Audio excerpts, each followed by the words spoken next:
요격 드론도 이제 만들어서 개발을 해서 생산을 하는데 이게 제가 방문한 그 회사는 그게 1,500달러, 우리 돈 한 200만 원 정도 됩니다.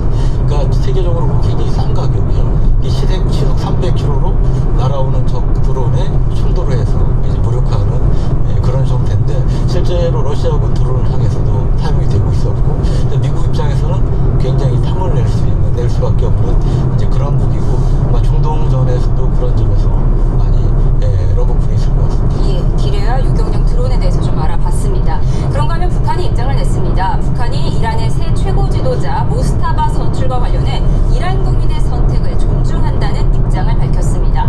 김정은은 지난 4일에 이어 또다시 전략 순항미사일 시험 발사를 참관하며 핵 무력을 강조하기도 했는데요. 지금 보시는 것처럼 북한 외무성 대변인은 이란 인민의 권리와 선택을 존중한다며 이란에 대한 불법적인 군사적 공격을 감행한 미국과 이스라엘의 침략 행위를 강력 규탄한다고 밝혔습니다. 김정은 위원장은 5,000톤급 신형 구축함 최연호의 전략 순항미사일 시험 발사를 지난 3, 4일에 이어 또 참관했는데요. 이 지난번과 달리 오른쪽에 보시는 것처럼 머리띠를 한 김주애가 동행한 모습이 눈에 띄었습니다. 전쟁 발발 후에 유난히 여유로운 문경 행보를 이어가는 김정은 위원장. 최근 주애의 도입도 잦아지는 모습입니다. 북한이 이란의 차기 지도자로 모스타바가 선출된 것에 대해 존중한다 이런 입장을 내놨는데요. 어떤 소개로 보십니까? 예, 우선 그 정치 체제가 사실은 실습으로 이어지는 독재의 형태를 띠고 있지 않습니까? 그렇기 때문에 그런 어떤 정치 체제 자신들도 똑같은 건 아니에요. 그러니까 그런 것에 대한 이제 지지를 보내면서 자기 자신들의 정치 체제의 정당성을 확보하려는 그런 모습을 볼 수 있습니다. 그래서 유난히 김주애를 더 데리고 다니는 거예요. 그렇습니다. 그러면서 이제 북한은 사실은 핵과 미사일을 도발을 하게 되면 미군이 소위 해구산 괌에서 이제 B-52 폭격기나 이런 것들이 이제 한반도로 전개가 되지 않습니까? 그럴 때 굉장한 불안감을 느끼는 것으로 알려져 있습니다. 왜냐하면 지금 소위 참수작전이라고 불리는 이런 것들을 통해서 오사마 빈 라덴이 제거가 된다든가 또 지난번에 지도자가 잡혀서 미국으로 끌려가서 재판을 받는다든가 이번에 하메네이가 제거된다든가 이런 모습을 보면서 그게 바로 자기의 모습이라고 생각을 하는데 그런데 불안한데도 왜 역설적으로 저런 여유 있는 모습을 보일까? 김정은은 지금 겁이 나는 것입니다. 그래서 역설적으로 여유 있는 모습, 우리는 준비되어 있다. 우리는 핵 무장이 되어 있는 나라다라고 하는 그런 모습을 보이고 그 다음에 주애를 저기 동행하는 것은 우리는 그런 독재 정권과 달리 이런 미래 세대를 위한 일들을 우리는 하고 있는 것이다라고 하면서 매우 겁은 나지만 역설적인 모습을 보이고 정치 체제가 같은 이란의 어떤 동의를 함으로써 자기 자신의 정당성도 함께 확보하는 아주 굉장한 다양한 목적의 그런 포석의 행동으로 볼 수 있고요. 지금 뭐 최연호 같은 데를 일부러 보지 않습니다. 우리는 충분히 준비되어 있다라고 하는 그런 시위를 하고 있는 메시지를 보내는 것입니다. 네, 김정은의 속내를 다각도로 분석을 해주셨습니다. 이렇게 김정은 위원장의 모스타바 선출을 환영한다 이런 입장을 밝혔는데 모스타바는 선출 후에 지금 48시간이 지나도록 취임 일성조차 없거든요. 전혀 공식적인 입장을 내지 않고 있는데 지금 뭐 부상당했다는 얘기도 있고요. 어디에 있는지 파악은 됐을까요? 그 부분은 아마 미국하고 이란 정부 당국이 최우선 순위를 두고 좀 추적을 하고 있을 것 같습니다. 왜냐하면 트럼프 대통령이 공언한 바도 있지 않습니까? 그래서 이제 하메네이 2세라든지 뭐 이런 지도자들은 이제 용인을 하지 않겠다. 미국에 반대하는 지도자는 용인하지 않겠다. 이렇게 공언한 바가 있기 때문에 계속 각종 정찰위성이라든지 이걸 동원해서 이제 할 것 같고요. 그럼에도 불구하고 그렇기 때문에 이제 지금 어떻게 보면 잠적 그런 감시를 추적을 피해서 일단은 나타나지 않고 있는 그런 측면이 있지 않을까 싶고 북한 관련해서는 북한하고 이란은 원래 굉장히 핵 미사일 관련해서 긴밀한 협력을 해왔던 나라고 그렇기 때문에 북한 입장에서는 이란이 망하는 걸 결코 원하지 않습니다. 그런 면에서 더구나 아까 말씀하신 대로 세계적으로 드문 세습 체제를 또 이란이 택했기 때문에 아마 김정은 입장에서는 반가운 마음으로 그런 입장을 바로 밝히지 않았을까 생각이 됩니다. 김정은 입장에서는 이제 어떤 이란과의 동질성을 느낄 것이다라고 말씀을 주셨습니다. 그런데 미국과 이란 전쟁이 우리 안보 환경에도 영향을 미치는 모습입니다. 한국에 배치된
전에 차출하는 상황이 생겼어요. 근데 이거는 무기 몇 개 빼는 게 아니고 일개 여단을 빼는 거기 때문에 대북 억질이 상당히 문제가 될 수 있는 부분이었죠. 근데 상당히 이제 이슈가 됐고요.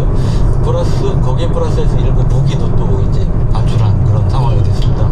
그래서 그때 이제 노무현 정부에서 이제는 앞으로는 주한미군의 무기나 주요 장비나 병력들을 차출할 때 한국 정부하고 꼭 사전에 협의를 해달라. 그래서 우리가 이제 그거를 막을 권한은 없습니다. 주한미군 미군 자체적으로 있는 거기 때문에. 그래서 일단은 협의를 하는 걸로 그때부터 이제 관행처럼 이렇게 되어왔고요. 그래서 어제 대통령께서 말씀하신 게 사실 팩트입니다.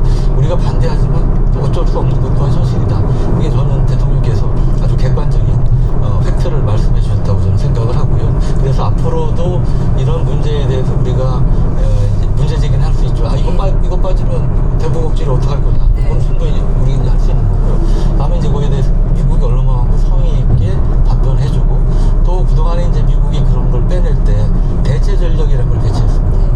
예를 들어 전투기를 뺀다면 뭐 다시 다른 무인기를 대체한다든지 뭐 이런 식으로 해왔기 때문에 이번에 이제 사드의 경우도 사실은 패트리어트하고 좀 다른 면이 있어요. 패트리어트는 요격 구도가 한 20에서 30km, 우리는 천공수가 비슷한 그보단 낮지만 15km 정도 요격할 수 있기 때문에 대체를 할 수 있는데 사드는 아까 그래픽에서 나왔습니다만 40에서 150km의 고고도를 담당을 하고 있고 이게 사거리가 한 200km 됩니다. 그러다 보니까 우리나라 이제 그 최신 개량 시스템을 활용하면 3분의 2 정도를 커버하는 상황이기 때문에 공백이 있습니다. 그래서 이거를 어떻게 메울 것이냐 이 부분에 대해서는 한미가 협의가 필요하고요. 저는 정부에서 청와대에서도 외신보도에 대해서 원천적으로 아니다 뭐 이런 식으로 하시면서 좀 일을 키운 면이 있는데 그대로 얘기하시고 이런 면에서 이렇게 대비하고 있다 이렇게 좀 드라이하게 쿨하게 말씀하시는 게 오히려 논란을 좀 줄일 수 있는 방안이 아닙니다. 우리 성주 기지에 있던 사드를 반출해서 중동으로 향한 일에 대해서 아마도 전쟁이 끝나고 나면 또 정리해야 할 일들이 있을 것 같습니다. 그런가 하면 국제대회에 참가 중이던 이란 여자 축구 대표팀이 자국 국가 연주 때 침묵을 지켰죠. 이란에서는 당장 반역자라는 말이 나와서 귀국 시 처형될 수 있다는 우려에 호주 정부가 일부 선수의 망명을 허용했습니다. 그런가 하면 트럼프 대통령이 돌연 베네수엘라 식당을 찾았는데 영상으로 한번 정리해 보겠습니다.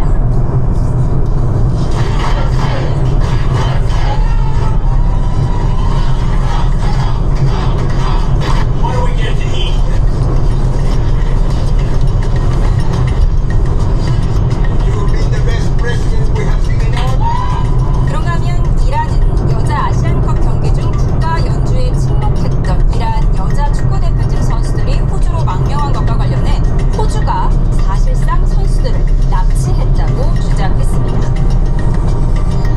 네, 먼저 이 부분부터 짚어보겠습니다. 이란 국가를 부르지 않은, 그러니까 국가 노래를 부르지 않은 축구대표팀 선수들이 처형당할 수 있다는 우려에 호주 망명이 허용됐는데 이란에서는 이건 호주에서 우리 선수들을 납치해간 거다 이런 주장을 하고 있습니다. 당연히 이란은 그렇게 주장을 하겠죠.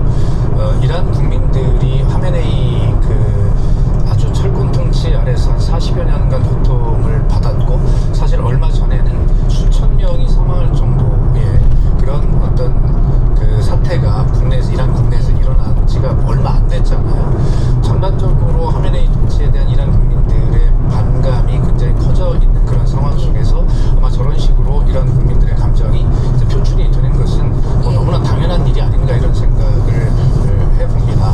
그리고 아마 저는 개인적으로 호주 정부가 그런 망명을 허용함으로써 그렇게 이란 선수들을 보호하려고 하는 그런 노력이 바로 보편타당한 인류애 아닐까 이런 생각을 가지고 있고요. 그러나 저런 어떤 현재의 이란 국민들이 감정이 제가 볼 때는 그 175명이 희생됐던 이란 어린 학생들을 사망에 이르는 토마호크 공격 그로 인해서 저런 어떤 국민들의 감정이 사실은 반미로 흐르면서 이 전쟁에 대해서 이란 국민들도 하나로 뭉치게 하는 그러한 이란 국민들의 여러 가지 그 분열 아주 복잡한 상황으로 이걸 가져가는 그런 어떤 과정 중에 있는 사안으로 보입니다. 그런가 하면 저희가 트럼프 대통령이 베네수엘라 식당을 찾은 모습을 전해드렸는데 지금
마하마 대통령이 추진하는 산업 고도화에 한국이 동반자가 될 거란 의미를 실어 최신 휴대전화인 갤럭시 26 울트라를 선물했습니다.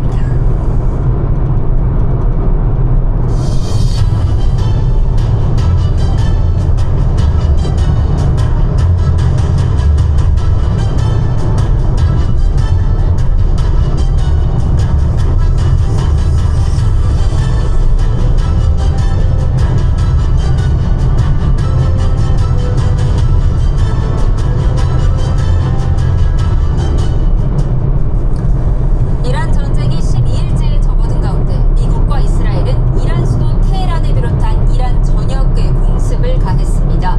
피트 헤그세스 미국 국방부 장관은 현지 시간 10일 국방부 청사에서 진행된 대이란 군사작전 브리핑에서 오늘 이란에 대한 공격이 또다시 가장 격렬한 날이 될 거라고 밝혔습니다. 이스라엘군은 이날 테헤란 공습을 통해 이란 이슬람 혁명수비대 군사학교 내에 무기 연구개발 단지를 타격했습니다. 테헤란의 한 주민은 로이터 통신에 지옥 같았다면서 이날 밤 미국과 이스라엘의 공습이 개전 후 가장 심각했다고 전했습니다. 호르무즈 해협의 기뢰를 부설하려는 이란의 움직임이 포착되자 트럼프 대통령은 전례 없는 군사 공격에 직면할 거라고 경고했습니다. 미군은 이란의 기뢰 부설용 선박 16척을 파괴했다며 SNS에 영상을 공개했는데 이란은 별다른 반응을 내지 않고 있습니다. 김잔디 기자입니다. 미국 중부사령부가 최근 공식 SNS에 올린 적외선 영상입니다. 선박 여러 척이 발사체에 맞아 폭발합니다. 미 중부사령부는 현지 시간 10일 이란 해군 선박 여러 척과 호르무즈 해협에서 활동하던 기뢰 부설 선박 16척을 폭파했다고 밝혔습니다. 트럼프 대통령은 이날 호르무즈 해협에서 이란의 기뢰 설치 가능성에 강경하게 대응하겠다고 밝혔습니다. 미군이 기뢰 부설용 보트와 함선들을 타격하고 있다며 이란이 기뢰를 즉각 제거하지 않으면 군사적 공격은 지금까지 본 적 없는 수준이 될 것이라고 경고했습니다. 앞서 미 CBS 뉴스는 이란이 호르무즈 해협에 기뢰를 부설하려는 움직임이 미 정보당국에 포착됐다고 보도했습니다. 이란이 기뢰를 두세 개씩 운반할 수 있는 소형 선박을 사용해 기뢰를 설치하고 있다고 전했습니다. 이란의 기뢰 보유량은 2,000에서 6,000기로 추정되는데 대부분 자체 생산했거나 중국, 러시아에서 들여온 것입니다. 기뢰는 바다에 설치해 선박이 접촉하거나 감응 신호를 받으면 폭발하도록 만든 재래식 무기입니다. 전 세계 원유 수송량의 20%가 통과하는 호르무즈에 기뢰를 설치할 경우 사실상 해협을 봉쇄하는 것과 같기 때문에 미국이 두려워하는 겁니다. 군사 전문가들은 기뢰 부설은 보통 수세에 몰렸을 때 너 죽고 나 죽자식의 극단적 상황에서 최후의 수단으로 사용하는 카드라고 설명합니다. 한번 뿌려놓은 기뢰는 아군배라고 봐주지 않고 유조선 등 상선도 지나치지 못하는 데다 파도나 조류에 밀려 흘러가면 자국 앞바다가 지뢰밭이 될 수도 있기 때문입니다. 하지만 이란으로선 호르무즈 해협 통제권을 지키는 게 전쟁의 승패뿐 아니라 체제 존망까지 달려있기 때문에 위험을 감수하고라도 극단적인 방식을 택한 것이라는 분석입니다. YTN 김찬입니다. 미국과 이스라엘의 이란을 겨냥한 군사작전이 이어지는 가운데 이라크 바그다드에 있는 미국 외교시설이 드론 공격을 받은 것으로 전해졌습니다. 워싱턴 포스트는 현지 시간 10일 바그다드 공항 인근에 있는 바그다드 외교지원센터에 드론 공격이 가해졌다고 보도했습니다. 공격 당시 6대의 드론이 시설을 향해 날아들어 5대는 격추됐지만 한 대가 시설 내 경비탑 인근을 타격한 것으로 알려졌습니다.